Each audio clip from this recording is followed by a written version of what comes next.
সবুজ মুগ ভিজিয়েছিলাম, এই হালকা হালকা অঙ্কুর বেরিয়েছে, এটা চাট করে খাবো বলে, মানে ওই যে সবুজ মুগের যে স্যালাডটা হয় ওইটা। কিন্তু দেখলাম যে বাড়িতে মানে স্যালাড খাওয়ার মতো ওই সঙ্গে যেগুলো দিলে ভালো লাগে, যেমন টমেটো, একটু ধনেপাতা, একটু শসা, তো ওইগুলো ছিল না, মানে শেষ হয়ে গেছিলো বাজার। তাই অর্ডার দেওয়া হয়েছিল, তখনও এসে পৌঁছয়নি। আর একটু বেশি অঙ্কুর বেরিয়ে গেলে এগুলো অতটা ভালো লাগে না খেতে, তখন একটু তেতো ভাব চলে আসে। তাই ভাবলাম যে একটু তড়কা করে ফেলি তাহলে, সেই জন্য অল্প একটু নুন দিয়ে সেদ্ধ করে নিয়েছি, দিয়ে এবারে তড়কাটা আমি করব।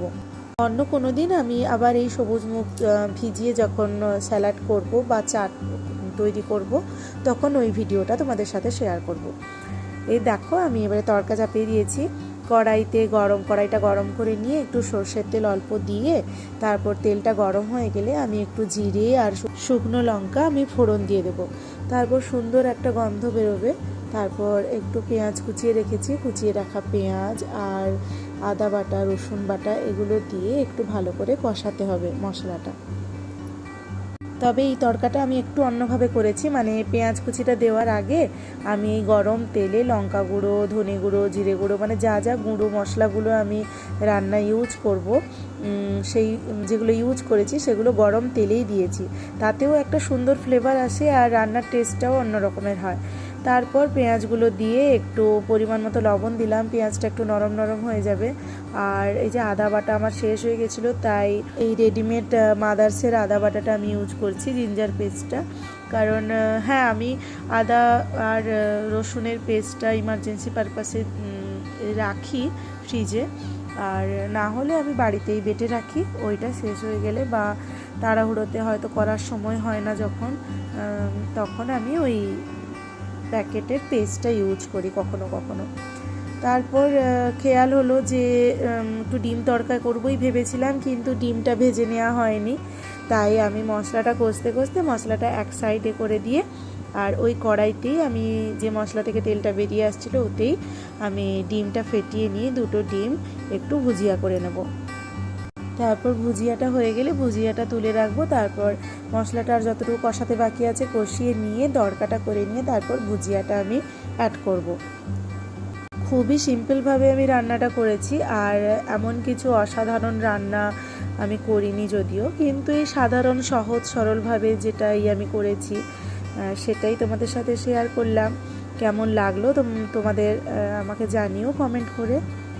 আমার ভুজিয়াটা রেডি হয়ে গেছে। ভেবেছিলাম যে ভুজিয়াটা তুলে রেখে তারপর পরে মেশাবো, কিন্তু তারপরে আবার ভাবলাম যে না, দরকার নেই, যেহেতু তড়কার ডালটা আমার সেদ্ধই হয়ে গেছে, তাই বেশি আর ফোটাতে হবে না, তাহলে বেশি গলে যাবে, সেটা অতটা ভালো লাগবে না।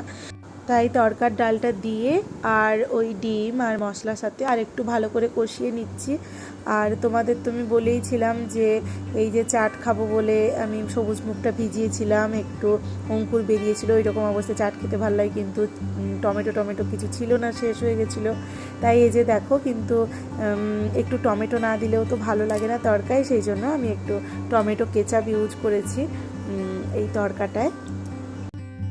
আর সব শেষে আমি এই এমটিআরের গরম মশলাটা একটু ছড়িয়ে নিচ্ছি, ব্যাস এটাই। তবে ধনেপাতা থাকলে ধনেপাতাও আমি ছড়াই, তাতেও ভালো লাগে এই তড়কার টেস্টটা। তবে পছন্দের ব্যাপার, তোমাদের ইচ্ছের ব্যাপার। অনেকের আবার ধনেপাতাটা পছন্দ নয় সব কিছুতে বা খেতে চায় না, তাদের ক্ষেত্রে সেটা অ্যাভয়েড করো।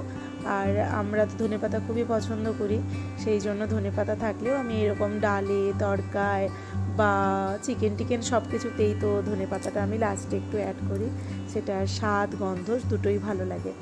ব্যাস, তার পরিমাণ মতো অল্প আর একটু আমি জল দিলাম, দিয়ে ভালো করে নেড়ে ছেড়ে নিলাম। আমার তড়কাটা রেডি। আর এই তড়কাটার সঙ্গে ভাবলাম যে প্লেন রুটি না করে একটু অন্য কিছু করব। আর একটু আমি ফুটিয়ে নিলাম, ফুটিয়ে নিয়ে ঢাকা দিয়ে রেখে দেবো। আর তড়কার ঝোল ভাবটা যারা যেমন পছন্দ করো তারা সেই পরিমাণ মতো জল দিও। অনেকে একটু ঝোল ঝোল তড়কা খেতে পছন্দ করে, আবার অনেকে শুকনা তড়কাটা খেতে পছন্দ করে, মানে একটু মাখা মাখা, তো সেই বুঝেই দিতে হবে।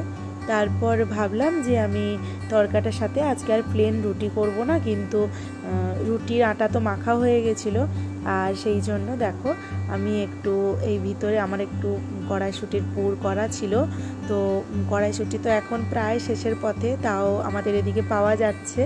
তো আমি একটু পুর করে রেখেছিলাম, সেই পুরটা একটু ভিতরে দিয়ে ওই আটা যে মাখাটা ছিল ওই প্লেন রুটি না করে জাস্ট একটু ভিতরে দিয়ে উপরে একটু তিল ছড়িয়ে একটু ভালো করে বেলে নিলাম। সুন্দর করে বেলে নিয়ে অল্প একটু সাদা তেল দিয়ে আমি একটু চেপে চেপে একটু হালকা পরোটা মতো ভেজে নিচ্ছি। আমাদের যেমন পাঁচমেশালি ডালের যে তরকাটা হয় সেটা একটু ভারী হয়, আর অনেক রকমের ডাল থাকে, তো একটু ওটা আর একটু রিচ করে রান্না করলে খেতে টেস্টি হয়, মশলাপাতি ওটা একটু বেশি পড়ে। তো আর সেই জন্য ওইটার সঙ্গে প্লেন রুটিটা বেশি ভালো লাগে। আর যেটা এটা প্লেন মুগ ডালের যে তরকাটা, এই তরকাটার সাথে একটু পরোটা হলে যেন জমে যায় ভালো, এই আর কি। আর যে কোনো স্টাফড পরোটা আমাদের ভীষণ ভালো লাগে, মানে সেই যার পুরি হোক না কেন, কড়াইশুঁটির পুরি হোক বা ছাতুর পুরি হোক আর যাই হোক। ব্যাস এই যে আমার পরোটাগুলো করা হয়ে গেছে, তাই পরোটার সঙ্গে এই গরম গরম ডিম তড়কা নিয়ে আমি হাজির হয়েছি, এই প্লেট সাজিয়ে নিলাম। চলো তোমাদের কেমন লাগলো জানিও তোমরা। আর তো এমন সুন্দর সুন্দর সহজ সরল ঘরোয়া বাড়ির রান্নার কোনো রেসিপি পেতে তোমরা আমার চ্যানেলটা সাবস্ক্রাইব করো, ফলো করো, আর ইন্সপায়ার করো আমাকে। তোমাদেরও যদি কোনো কিছু রান্নার রিকোয়েস্ট থাকে তাহলেও জানিও আমাকে, আমার জানা থাকলে সেটা চেষ্টা করব অবশ্যই তোমাদের সাথে শেয়ার করার। সবাই খুব ভালো থেকো, আজকের মতো চলি, টাটা।